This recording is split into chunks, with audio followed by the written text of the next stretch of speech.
So yeah, 10 out of 10. I love Vietnam.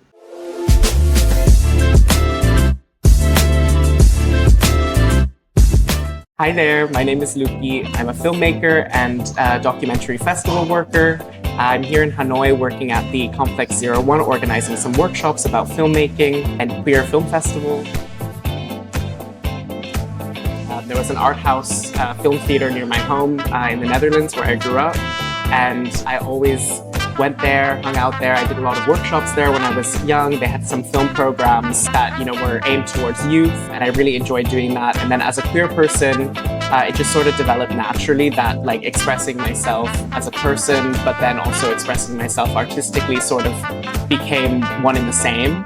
And it really blossomed into a project I did at university when I was studying documentary filmmaking, and I had the opportunity to decide my own theme, and it just naturally fell into the pocket of queer cinema and making a documentary about queer artists in the Netherlands, which I'll be showing here today actually.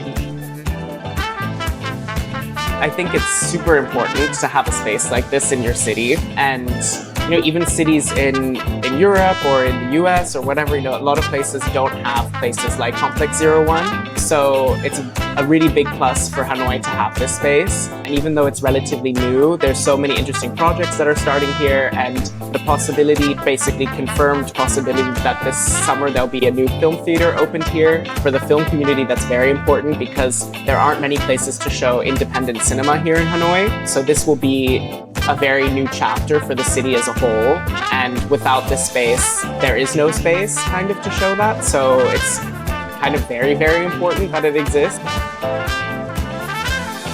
I love Vietnam. I think honestly, from an artistic perspective as well, it's just very inspiring.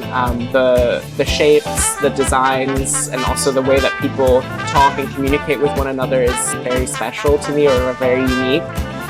So yeah, for me that stays as like, it will always be very inspiring to me. I also love to cook, and Vietnamese food, especially in Hanoi and in northern Vietnam, for me has been great to be able to try in person and kind of explore street food as well. It's been really wonderful, just fun. And then making friends and speaking with people also has been really wonderful. So yeah, 10 out of 10. I love Vietnam.